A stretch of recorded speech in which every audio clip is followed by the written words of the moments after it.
आज हम व्याकरण पर चर्चा करेंगे। व्याकरण पर चर्चा करने से पहले हम आज सबसे पहले वर्ण विचार पर चर्चा कर लेते हैं। वर्ण विचार पर चर्चा करने से पूर्व हम वर्ण की परिभाषा जान लेते हैं। वर्ण की क्या परिभाषा होती है? देखिए, भाषा की सबसे छोटी इकाई वर्ण कहलाती है। ध्वनि का वह लघुत्तम रूप जिसको विभाजित नहीं किया जा सकता, जिसके टुकड़े नहीं किए जा सकते, वो वर्ण कहलाते हैं। सामान्य तौर पर संस्कृत भाषा में कुल 46 वर्ण होते हैं। सामान्य तौर पर ऐसे तो माहेश्वरी सूत्र के अनुसार 9 अच 33 व्यंजन कुछ कुल 42 होते हैं, लेकिन सामान्य तौर पर हम संस्कृत भाषा में 46 वर्णों को मानते हैं। इन 46 वर्णों को दो भागों में विभाजित किया गया है। इन 46 वर्णों को दो भागों में जिस प्रकार विभाजित किया गया है, उसमें प्रथम नंबर पर आता है स्वर और द्वितीय नंबर पर आता है व्यंजन। प्रथम नंबर पर स्वर आता है, द्वितीय नंबर पर व्यंजन आता है। इन 46 वर्णों को हम जब दो भागों में विभाजित करते हैं, स्वर एवं व्यंजन, तो स्वर होते हैं हमारे पास 13 और व्यंजन को हम बताते हैं 33। 33 और 13 कुल कितने हो गए? 46। इस प्रकार संस्कृत भाषा में कुल कितने वर्ण होते हैं? 46 वर्ण होते हैं। एग्जाम में अगर क्वेश्चन पूछा जाता है कि संस्कृत भाषायाम कति वर्णाः सन्ति, तो ऑप्शन में 44 हमें सही करना है। इसी प्रकार दोस्तों, स्वर के ऊपर जब चर्चा कर रहे हैं तो स्वर की हम परिभाषा भी देख लेते हैं। किसे कहते हैं हम स्वर? स्वर की परिभाषा होती है स्वयं राजन्ते इति स्वराः। स्वयं राजन्ते, राजन्ते का मतलब सुशोभित होना। जो स्वयं अपने आप में सुशोभित हो वह स्वर कहलाते हैं। अर्थात वे वर्ण जिनको सुशोभित होने के लिए अन्य किसी वर्ण की सहायता न लेनी पड़े, वह स्वर कहलाते हैं। इसका तात्पर्य हम समझेंगे कि वर्ण जब दो प्रकार के होते हैं, स्वर एवं व्यंजन, तो व्यंजन का उच्चारण हम स्वर की सहायता से करते हैं। बिना स्वरों के हम व्यंजन का उच्चारण नहीं कर सकते। अब व्यंजन के उच्चारण में हम स्वरों की सहायता ले रहे हैं, तो स्वर के उच्चारण में हमें किसी की भी सहायता नहीं लेनी पड़ती है। इनका उच्चारण स्वतंत्र रूप से हुआ करता है। इसलिए परिभाषा बताई गई है स्वयं राजन्ते इति स्वरा, जो स्वयं अपने आप में सुशोभित हो, जिन्हें सुशोभित होने के लिए अन्य किसी वर्ण की सहायता न लेनी पड़े, अन्य किसी वर्ण की आवश्यकता न हो, वह स्वर होते हैं। व्यंजन की क्या परिभाषा होती है? जब व्यंजन स्वर बिना किसी सहायता से उच्चारित हो रहे हैं, तो इसका तात्पर्य है व्यंजन को उच्चारण करते समय हमें स्वरों की सहायता लेनी पड़ती है। व्यंजन का तात्पर्य होता है मिश्रण, सम्मिश्रण। हमने घरों में भी देखा होगा, हम घरों में भी क्या नाम है, जब सब्जियां बनाते हैं तो बोला करते हैं कि आज सब्जी हुई, तरह तरह के जो पकवान बनते हैं, बोलते हैं कि आज क्या व्यंजन बनाया है, मतलब क्या मिश्रण बनाया है, खाद्य पदार्थ में क्या मिश्रण बनाया गया है। तो व्यंजन का तात्पर्य मिश्रण। किसका मिश्रण? या वर्णों में किसका मिश्रण? या वर्णों में मिश्रण है स्वरों का। अर्थात वे वर्ण जो स्वरों की सहायता से उच्चारित हो, वह व्यंजन वर्ण कहलाते हैं। बिना स्वर के हम व्यंजन का उच्चारण नहीं कर सकते। जैसे कि मैंने लिखा यहां क और ये लिखा क, हलंत, तो दोनों में क्या अंतर है? हम दोनों को बोलेंगे तो दोनों में अ की का उच्चारण होगा। क में भी अ का उच्चारण होगा और नीचे क में भी अ का उच्चारण होगा। तो बोलते समय उच्चारण के लिए कि बिना स्वरों के हम व्यंजन का तनिक भी उच्चारण नहीं कर सकते। उन उच्चारण में प्रयोग में लेते समय हमें स्वर की आवश्यकता पड़ती है। सूचना के लिए कि ये व्यंजन है, ये शुद्ध रूप से व्यंजन है, इसके लिए हम एक हल, जो गांव में हल होता है, हल के समान एक चिन्ह प्रदर्शित करते हैं। तो इससे ये ज्ञात होता है इसमें कोई स्वर मिला हुआ नहीं है, ये शुद्ध रूप से क्या है, व्यंजन है। इस प्रकार हम स्वर एवं व्यंजन में अंतर कर पाते हैं। स्वरों को और आगे पढ़ते हैं तो स्वर जो 13 होते हैं वो 13 स्वर अ, आ, ई, उ, री,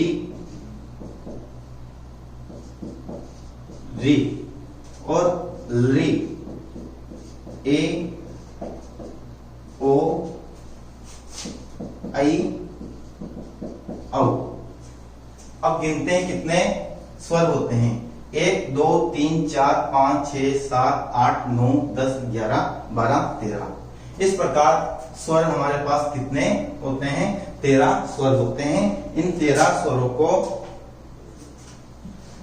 स्वरों को भी हम 3 भागों में विभाजित करते हैं। किस के अनुसार, उच्चारण काल के अनुसार। उच्चारण काल के अनुसार हम इन 13 स्वरों को 3 भागों में विभाजित करते हैं।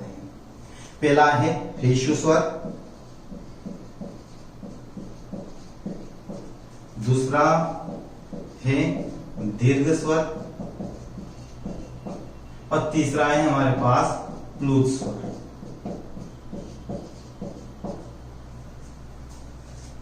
उच्चारण काल के आधार पर हम स्वरों को 3 भागों में विभाजित कर रहे हैं, ह्रीश्व स्वर, दीर्घ स्वर एवं प्लुत स्वर। अब इनकी परिभाषा भी जान लेते हैं कि ह्रीश्व स्वर किसे कहते हैं, दीर्घ स्वर किसे कहते हैं, प्लुत स्वर किसे कहते हैं।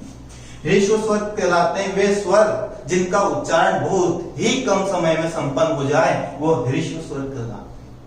अब देखो अ से दुगना समय लग रहा है आ में, तो आ में सबसे कम समय में कौन सा स्वर उच्चारित हो रहा है, तो हो रहा है अ।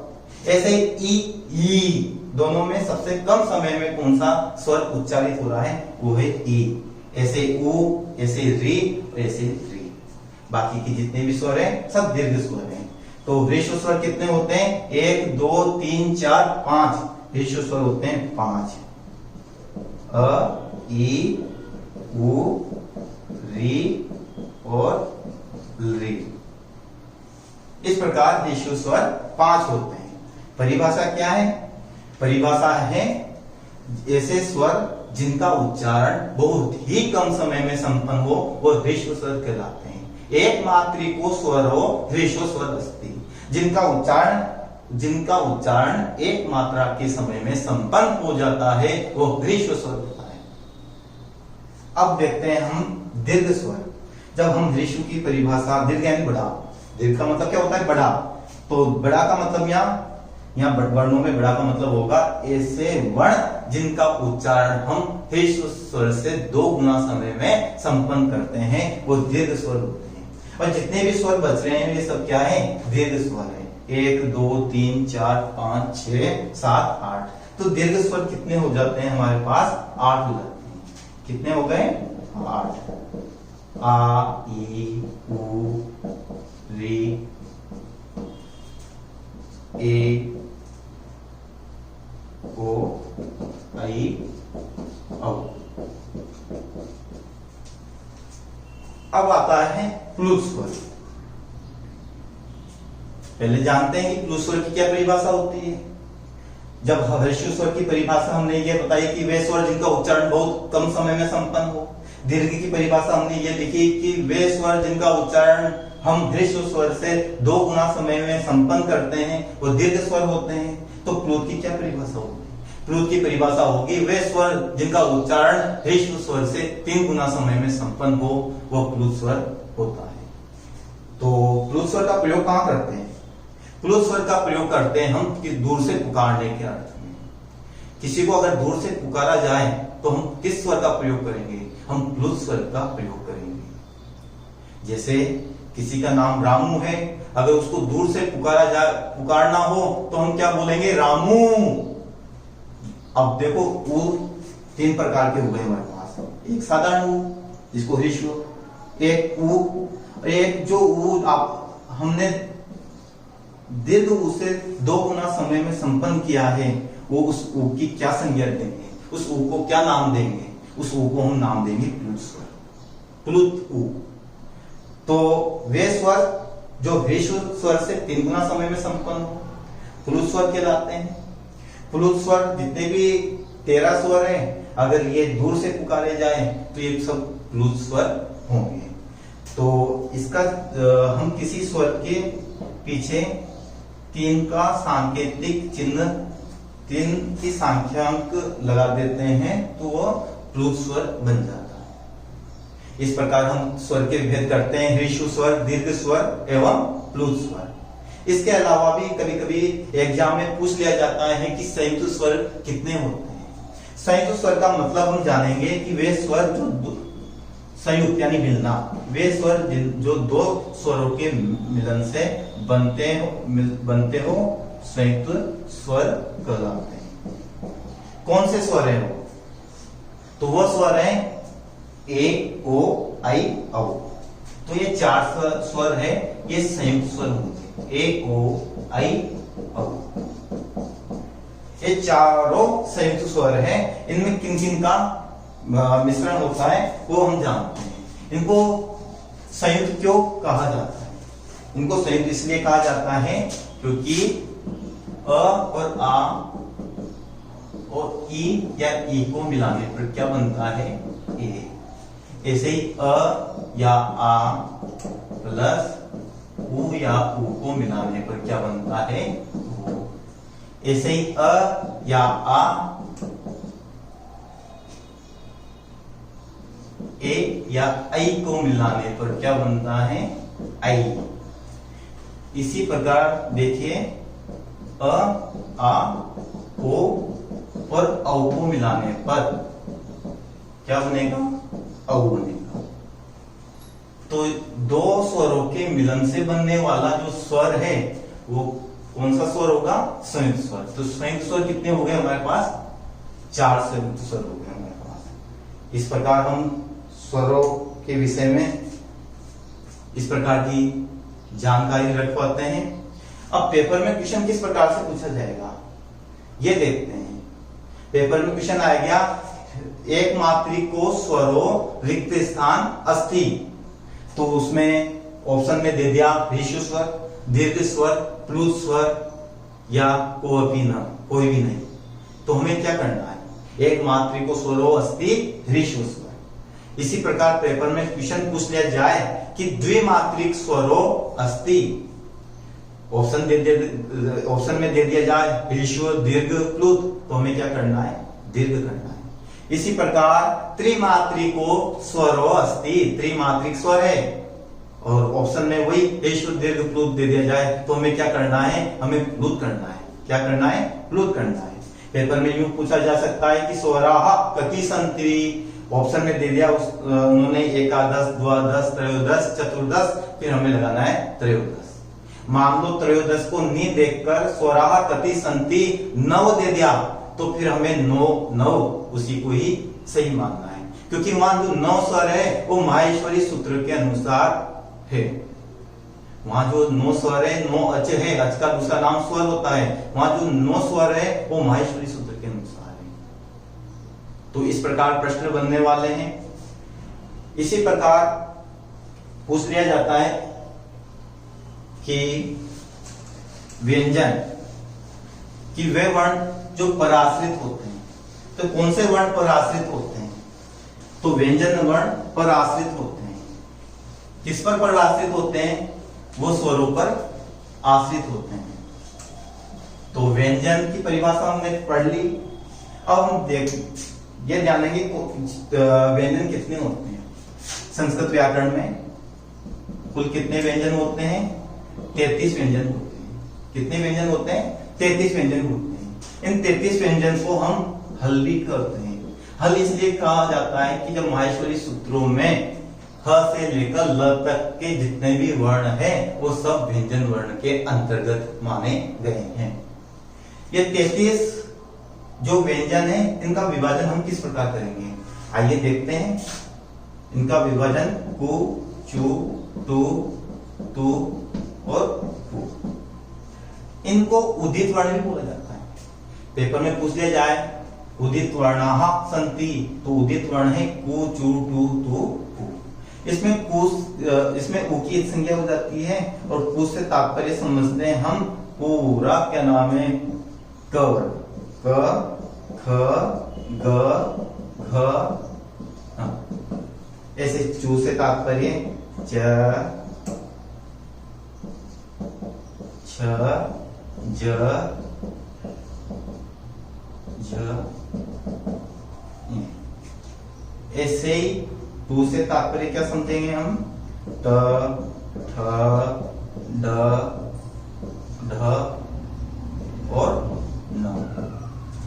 टू से क्या तात्पर्य समझेंगे हम त, थ, द, ध और न। इसी प्रकार पू से क्या तात्पर्य समझेंगे हम प, फ, ब, भ और म। ये 25 जो वर्ण है, हमें व्यंजन कितने होते हैं 33 व्यंजनों में से जो ये 25 व्यंजन है इनको हम वर्गीय व्यंजन भी कहते हैं। वर्गीय जो गणित का मापक होता है, वर्ग किसे कहते हैं जिसकी आमने सामने की चालू भुजाएं समान हो, तो ये वर्गीय व्यंजन भी पेपर में क्वेश्चन आ सकता है।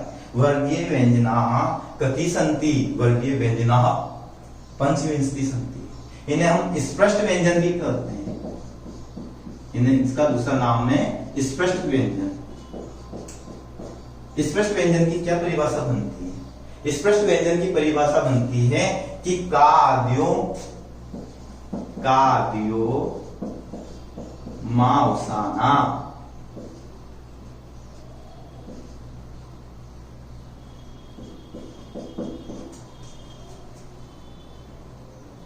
काद्यो म अवसाना स्पृष्टः।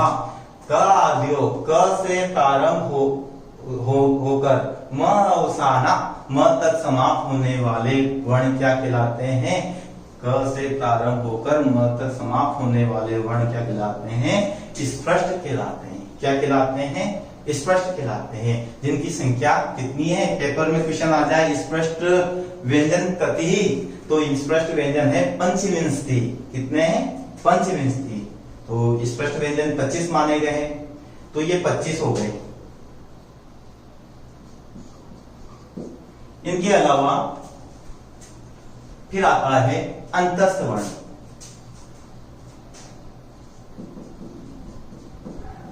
अंतस्थ वर्ण नाम से ही ज्ञात हो रहा है, अंतः स्थित, ऐसे वर्ण जो अंदर स्थित है। वे कौन कौन से वर्ण हैं?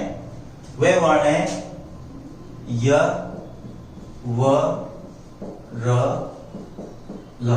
ऐसे वर्ण जिनका उच्चारण करते समय प्राणवायु अंदर ही स्थित रहती है, अंतस्थ वर्ण कहलाते हैं। कुछ व्याकरण परिभाषा देते हैं कि अंतस्थ वर्ण वह वर्ण होते हैं जो हृदय जिनकी ऐसे वर्ण जिनकी उत्पत्ति हृदय या उरस से संपन्न होती है, वो अंतस्थ कहलाते हैं। तो अंतस्थ वर्ण कितने होते हैं? 4 होते हैं, य, व, र, ल। ये इसका सही क्रम है। हिंदी में य, र, ल, व होता है, संस्कृत में य, व, र, ल होता है। इसी प्रकार देखिए दोस्तों, ऊष्म वर्ण। ऊष्म वर्ण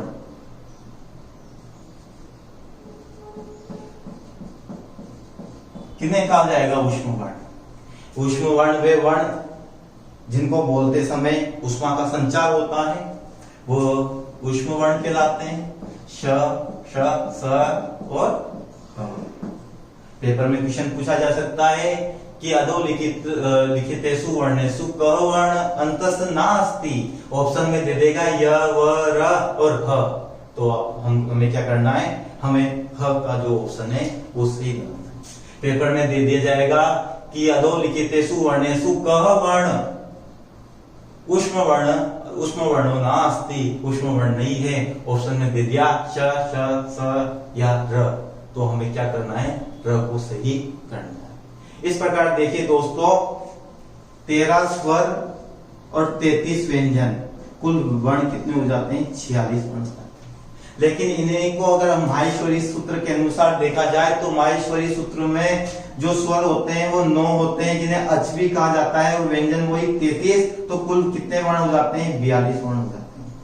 अब हमारे दिमाग में ये संशय उठता है कि हम आप पेपर में आ जाए तो हमें क्या करना है। तो ये प्रश्न की प्रकृति के ऊपर निर्भर करती है। जहां 42 होगा वहां 46 नहीं होगा, जहां 46 होगा वहां 42 नहीं होगा। इसी प्रकार अच के बारे में पूछ लिया जाए कि स्वराहा कति संति, अचाहा कति संति, और ऑप्शन में दे दिया जाए कि 9, 10, 11 और 12, तो हमें 9 करना है।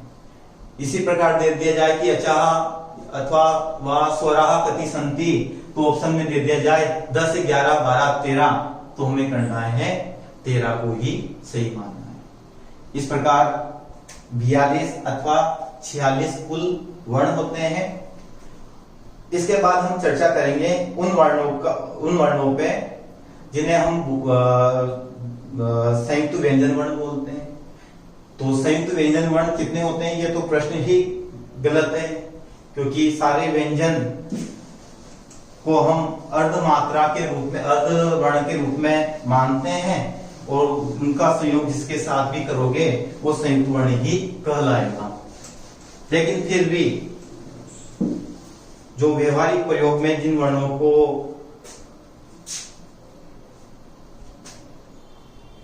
जैसे श है, तो ये किन वर्णों के मिलन से बनता है? क और श। और पूरा अगर हलंत नहीं लगा जाए तो इसमें अ भी होगा। ऐसे त्र है, त, ड्र और अ के मिलन से क्या बनता है? त्र बनता है। ऐसे ज है तो ज, य और अ। ऐसे दोस्तों श्र होता है, वो श, र और अ के मिलन से निष्पन्न होता है।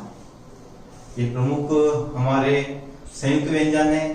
ऐसे जो व्यंजन वर्ण जिसके साथ मिलेगा वो सारे संयुक्त व्यंजन ही होते हैं। किसी भी व्यंजन को किसी के साथ भी मिला दिया जाए जिसमें स्वर का व्यवधान नहीं हो, वो सारे संयुक्त व्यंजन ही होते हैं। फिर भी ज्ञानार्थ जानकारी के लिए हमें ये देखना आवश्यक होता है कि श इसमें कौन कौन से वर्णों का मिश्रण है, त्र में कौन से हैं और ज्ञ में कौन सा है, श्र में कौन सा है। इसके बाद हम उन वर्णों पर भी चर्चा कर लेते हैं जो प्रयोग में तो आते हैं लेकिन माहेश्वरी सूत्रों में गिने नहीं जाते हैं, परिगणित नहीं होते हैं, जिन्हें कहा जाता है अयोगवाह।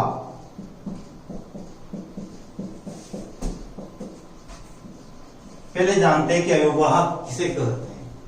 योग का मतलब होता है जुड़ना, अयोग का मतलब जुड़ना नहीं, जो जुड़े नहीं। किसमें जुड़े नहीं? वे वर्ण जो माहेश्वरी सूत्रों में जुड़े नहीं हैं, फिर भी वहन करते हैं, धारण करते हैं, वह अयोगवाह वर्ण होते हैं। पेपर में क्वेश्चन आता है कि अयोगवाह वर्णाः कति सन्ति, तो कितने माने गए हैं अयोगवाह वर्ण? तो इसमें भी विवादास्पद है। कुछ विद्वान 4 को मानते हैं, कुछ 5 को मानते हैं, कुछ 6 को मानते हैं। तो हम जान लेते हैं प्रमुख अयोगवाह वर्ण कौन कौन से होते हैं। पहला है अनुस्वार,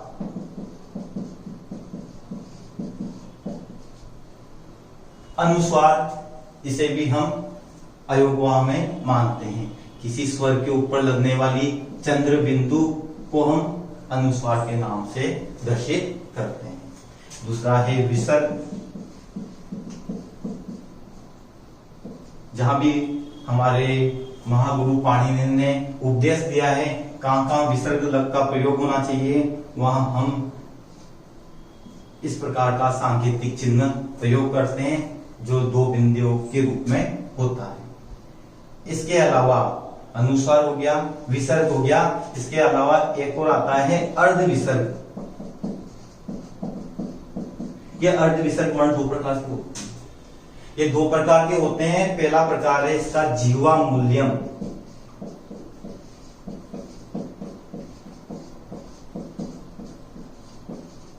और दूसरा प्रकार है इसका उपदमान्यम।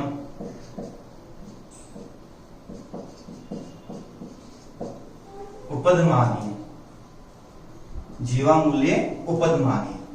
अब दोनों में अंतर पहले ध्यान लेते हैं। अर्धविसर्ग, अर्धविसर्ग का मतलब होता है आधा विसर्ग, कि संपूर्ण विसर्ग तो इस तरह होता है और आधा विसर्ग होगा नीचे से ये गया ऊपर से ये गया, तो ये चिन्ह होगा, ये चिन्ह होगा अर्धविसर्ग। अब ये चिन्ह कहाँ का प्रयोग होता है? वेदों में इसका प्रयोग मिलता है, वेदों में हम अर्धविसर्ग का प्रयोग देखते हैं। इसके अलावा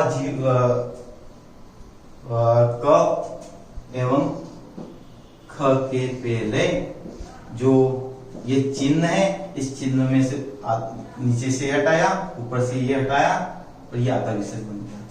किसी स्वर के बाद, इसके पहले स्वर होना चाहिए, किसी स्वर के बाद क एवं ख के पहले अर्धविसर्ग सदृश जो वर्ण होगा वो क्या कहलाएगा? जीवामूल्य कहलाएगा।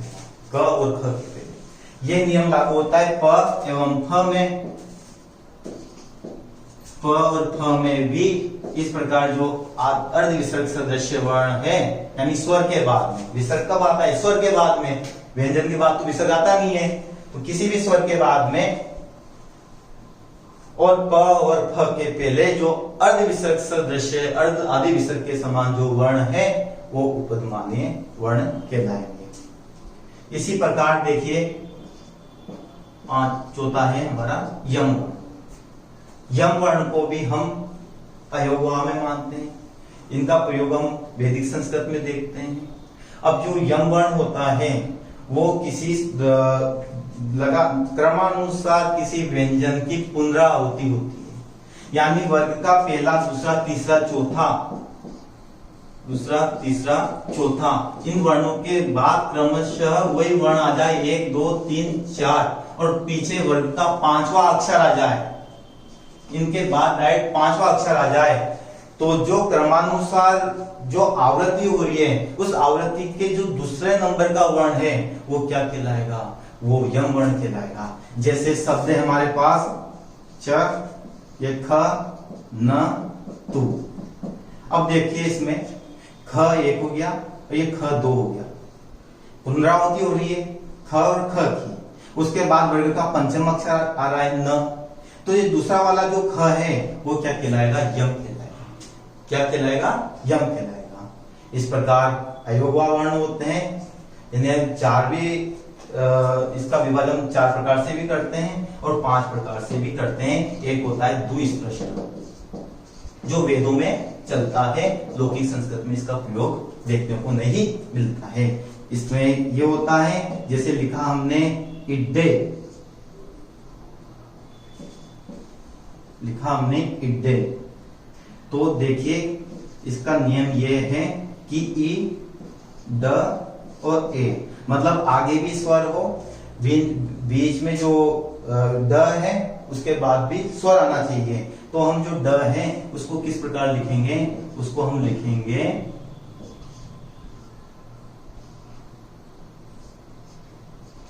इसको हम इस प्रकार लिखते हैं, जो वेदों में प्रयुक्त होता है, लौकिक संस्कृत में इसका प्रयोग नहीं होता। हमारे लिए जानकारी के लिए इतना ही काफी है कि अयोगवा वर्ण कितने होते हैं? 5 प्रकार के होते हैं। इस प्रकार आज हमने वर्ण पर चर्चा की, वर्ण विचार पर चर्चा की। अब हम देख लेते हैं पाणिनि शिक्षा के अनुसार वर्ण कितने प्रकार के होते हैं। ये जो वर्ण है ये माहेश्वरी सूत्रों के अनुसार है, जिसमें 9 अक्ष है, 33 व्यंजन है। अब पाणिनि शिक्षा के अनुसार हम वर्णों पर चर्चा करेंगे। पाणिनि शिक्षा के अनुसार वर्ण 63 अथवा 64 माने गए हैं। और 63 एवं 64 वर्ण किस प्रकार माने गए हैं इस पर हम थोड़ा चर्चा कर लेते हैं। वो 63 एवं 64 वर्ण किस प्रकार के हैं।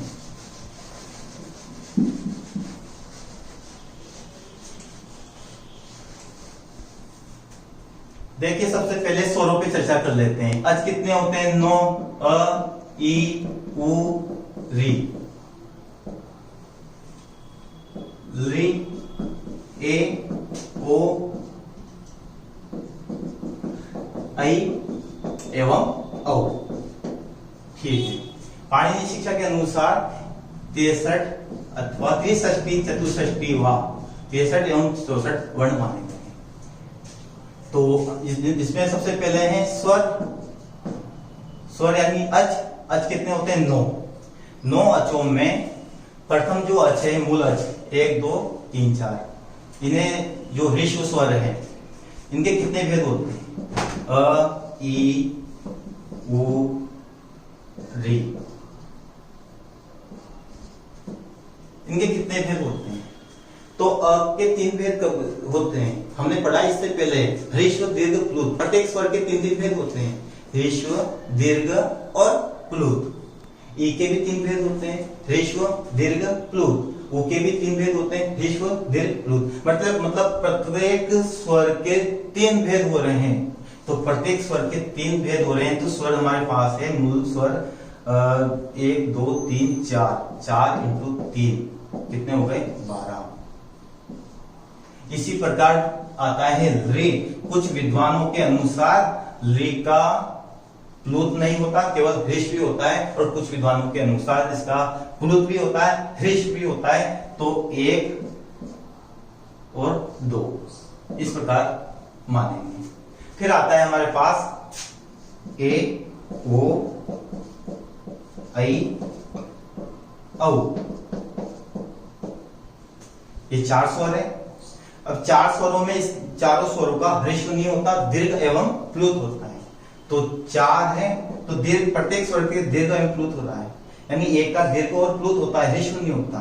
ओ का भी दीर्घ प्लुत होता है, ह्रस्व नहीं होता। एक का ऐ का भी दीर्घ एवं प्लुत होता है, ह्रस्व नहीं होता।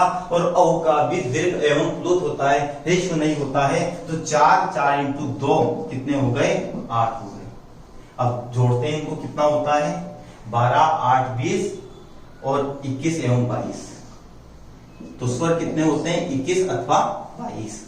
पाणिनि शिक्षा के अनुसार। ये किसके अनुसार है? ये पाणिनि शिक्षा के अनुसार है, माहेश्वरी सूत्रों के अनुसार नहीं है। पाणिनि शिक्षा अलग है। जरूरी नहीं कि पाणिनि शिक्षा पाणिनि ने लिखा हो, ये किसी अन्य विद्वान के द्वारा भी रचित हो सकती है। ये वेदों, इसका प्रयोग वैदिक संस्कृत में होता है कि वैदिक संस्कृत में किन पाणिनि के किन वर्णों का उपयोग हुआ है। तो इस प्रकार स्वर हो गए 21 एवं 22। अब व्यंजन पर चर्चा कर लेते हैं। व्यंजन में सबसे पहले आ गए स्पष्ट। तो स्पष्ट कितने हो गए हमारे पास? 25।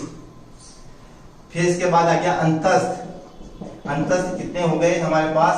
4। फिर आ गए ऊष्म।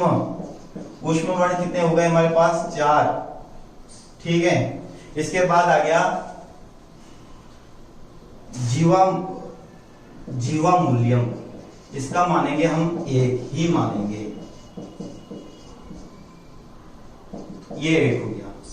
इसके बाद आ गया उपधमानीय। उपधमानीय, इसका भी हम 1 ही मानेंगे। इसके बाद यम वर्ण कितने हो गए? 4 हो गए। अनुस्वार का 1 मानेंगे और विसर्ग का भी हम 1 ही मानेंगे। अब जोड़ते हैं, कितने हो गए? 25 4 29 4 33 34 35 और 4 39 39 और 2 41 42। तो 42 तो व्यंजन और 21 एवं 22 स्वर। 42 व्यंजन हो गए और स्वर कितने हो गए? 21 अथवा 22। तो कुल कितने हो जाते हैं हमारे पास में? 63 अथवा 64। तो पाणिनि शिक्षा के अनुसार वर्ण कितने हैं? पाणिनि शिक्षा के अनुसार वर्ण होते हैं 63 एवं 64।